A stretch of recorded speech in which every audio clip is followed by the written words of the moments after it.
Assalamualaikum warahmatullahi wabarakatuh. Bertemu lagi dengan saya Dadan Muhammad Hamdani. Nah, pada video kali ini saya akan sedikit menjelaskan tentang bagaimana tata cara membuat surat lamaran pekerjaan. Nah, sebelum memasuki penjelasannya, saya akan menghimbau kepada semuanya karena sekarang masih dalam pandemi COVID-19 ya. Untuk itu saya harapkan apabila keluar rumah untuk memakai masker, jaga jarak, dan tetap menjaga kesehatan. Lanjut saja langsung ke materi. Nah, yang saya ingin bertanya dulu, apa yang disebut dengan surat lamaran pekerjaan? Nah, surat lamaran pekerjaan adalah surat yang dibuat oleh seseorang yang diajukan kepada pejabat atau pemberi kerja dengan tujuan untuk mendapatkan pekerjaan. Nah, dari pengertian tersebut sudah jelas bahwa surat ini bertujuan untuk memberitahukan kepada pemberi kerja. Nah, lanjut ke fungsi surat lamaran. Fungsi surat lamaran ada 3. Yang pertama, sebagai tanda bukti tertulis pengajuan surat permohonan pekerjaan. Nah, yang kedua, sebagai media atau alat komunikasi. Yang ketiga, sebagai bahan pertimbangan penerimaan pekerjaan. Nah, untuk fungsi surat lamaran pekerjaan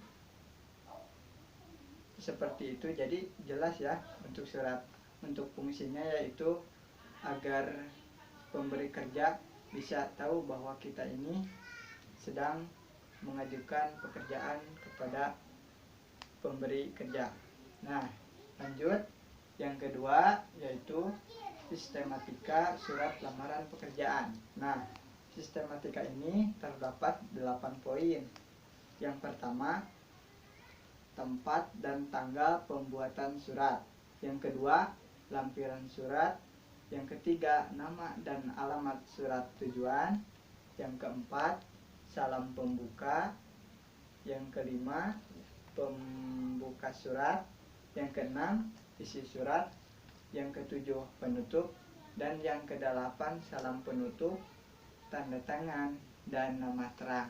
Nah, untuk contohnya sebagai berikut. 1. Tempat dan tanggal lahir. Contoh, Cianjur 25 Juli 2020. Yang kedua, lampiran dan hal. Lampiran 4 lembar, hal pemberitahuan. Nah, yang ketiga, alamat surat. Contohnya, yang terhormat Manajer Sukses Abadi, Jalan Mohyamin, nomor 02, Kalibata, Jakarta. Yang keempat, salam pembuka. Contoh, dengan hormat. Yang kelima, salam pembuka. Contoh, berdasarkan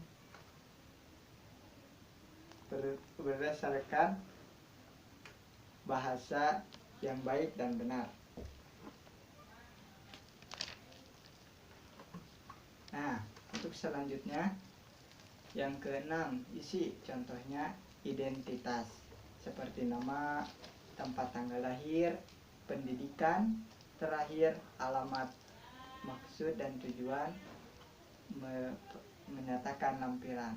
Yang ketujuh, penutup. Contohnya demikian surat lamaran ini saya buat. Nah, yang kedelapan, salam penutup. Contohnya hormat saya.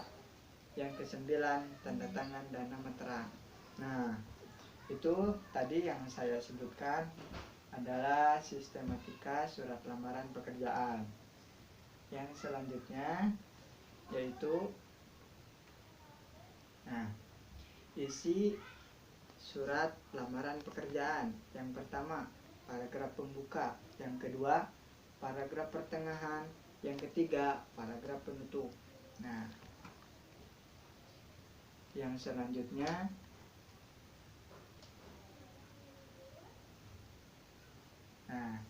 jadi untuk isi surat lamaran pekerjaan kurang lebih seperti itu ya. Nah, ada paragraf awal, pertengahan, dan penutup. Nah, untuk selanjutnya saya akan memberitahukan ini kepada semua bahwa untuk menyusun surat lamaran pekerjaan dibutuhkan alat-alat sebagai berikut ya. Yang pertama, niat dalam hati. Yang kedua, surat. Yang ketiga, ada alat untuk menulis. Dan yang keempat, map dan lain-lain. Nah, untuk selanjutnya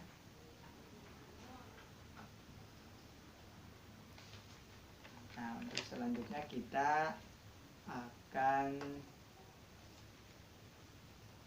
memberikan memformulasikan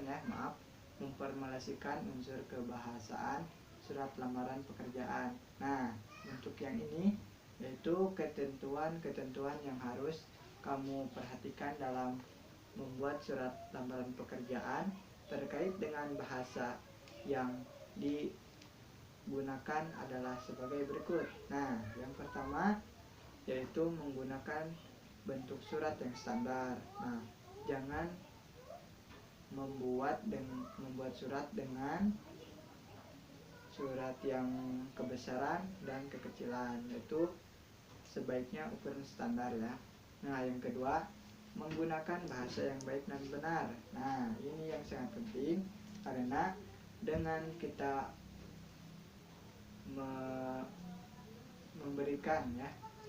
menuliskan dengan bahasa yang baik dan benar, maka itu menjadi ciri kita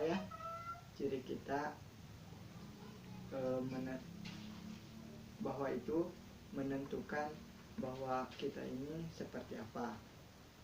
Yang ketiga, menggunakan kata-kata yang sopan. Nah, ini juga sangat penting, menggunakan kata-kata yang sopan dan santun ya. Tidak boleh ada kata-kata kasar ya, harus lebih sopan karena kan di Indonesia ini terkenal dengan orang-orang yang sopan dan santun. Nah, yang ketiga, yang keempat, menggunakan kata pengantar yang jelas, singkat, padat, informatif, dan tepat sasaran. Nah, untuk kata pengantar yang jelas, singkat, dan padat, nah ini kita harus buat dengan jelas, dapat dimengerti oleh orang lain, nah dan dapat dibacalah ya, tidak bertele-tele. Yang kelima, tulisan bersih, mudah dibaca dan sesuai dengan kaidah ejaan. Nah, yang kelima, dalam penulisan itu harus bersih, jangan ada sisa penghapusan ya, sisa salah gitu, jangan ada. Nah, itu yang menjadi pertimbangan dalam membuat surat lamaran pekerjaan. Yang keenam, melengkapi bagian-bagian surat dengan norma bahasa surat seperti penulisan unsur hal, tempat atau tanggal, alamat, salam pembuka, isi surat, salam penutup, tanda tangan, dan nama terang. Nah, untuk selanjutnya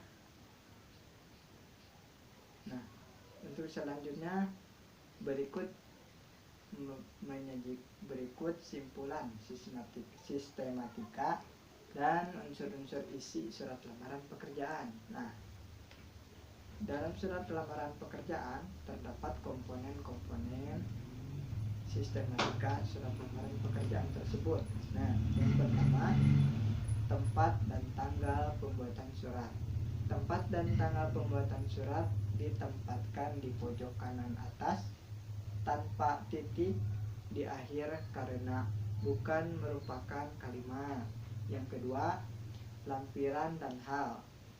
Nah, untuk kata lampiran dan hal tidak disingkat seperti lamp LAMP ya, tidak boleh. Yang kedua, angka dalam kolom lampiran ditulis menggunakan huruf. Contoh. Nah, untuk contohnya bisa ya, lampiran 4 lembar. Hal pemberitahuan. Nah, seperti itu. Untuk yang ketiga, alamat surat. Nah, untuk alamat surat, poin pertama, tidak menggunakan kata kepada ya. Yang ketiga, alamat disarankan tidak lebih dari 3 baris. Nah, itu. Yang ketiga, jabatan tidak boleh menggunakan jenis kelamin seperti bapak atau ibu. Nah, yang keempat, tulisan jalan pada alamat tidak boleh disingkat. Yang kelima, tidak menggunakan titik di masing-masing di akhir barisnya. Nah, jadi seperti itu. Untuk yang keempat, yaitu salam pembuka. Nah, contohnya dengan hormat, koma berdasarkan. Nah, seperti itu ya kurang lebih. Yang kelima, alinea pembuka. Nah, alinea pembuka. Yang keenam, isi. Nah, untuk isi, dalam isi terdapat hal-hal berikut. Yang pertama, identitas. Kedua, maksud dan tujuan. Ketiga, menyatakan lampiran. Nah, jadi seperti itu. Nah, jadi untuk menyatakan lampiran, contohnya fotokopi ijazah yang sudah dilegalisasi, fotokopi kartu tanda penduduk, pas foto ukuran 3x4 2 lembar. Nah, pada akhir kalimat itu dituliskan tanda titik koma ya. Nah, begitu. Nah, sekarang untuk menyusun surat lamaran pekerjaan. Nah, untuk surat lamaran pekerjaan dibutuhkan ketelitian ya, kehati-hatian dan kemauan ya, itu yang penting. Nah, yang pertama, menggunakan bahasa yang baik dan benar. Nah, itu penting. Yang kedua, menulis dengan susunan format rapi. Nah, itu juga perlu rapi karena untuk penilaiannya itu sebagai pertimbangan apakah kita diterima atau tidak. Nah, yang ketiga, melengkapi data sesuai dengan keperluan. Nah, jadi untuk memasukkan datanya seperlunya saja ya, jangan berlebihan. Yang keempat, melampirkan surat pendukung seperti sertifikat pengalaman kerja. Nah, seperti itu. Jadi untuk dalam membuat surat lamaran pekerjaan dibutuhkan segala sesuatunya dengan baik ya. Nah, dalam penyusunan, perangkaian kata-kata dan sebagainya. Nah, jangan lupa untuk yang lain, berbagai hal yang lain bisa diteliti dengan baik. Nah,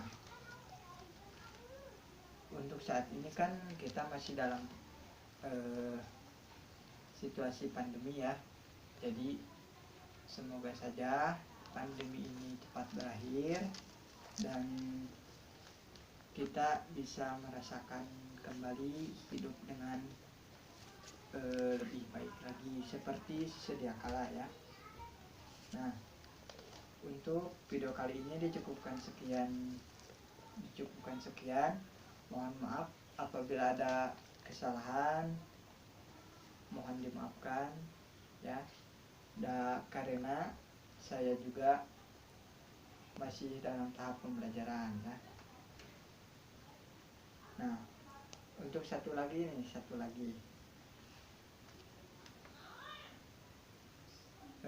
dalam semoga aja ya, untuk orang-orang yang sedang mencari pekerjaan yang sudah keluar sekolah dan ingin mencari pekerjaan, semoga dilancarkan, dimudahkan, dan diberikan ketenangan ya dalam segala hal apapun. Untuk itu terima kasih dan jangan lupa subscribe, like, comment, and share ya. Mungkin dari saya dicukupkan sekian. Mohon maaf sekali lagi dan terima kasih kepada pihak yang telah mendukung pembuatan video ini. Terima kasih sekali dan terima kasih. Wassalamualaikum warahmatullahi wabarakatuh.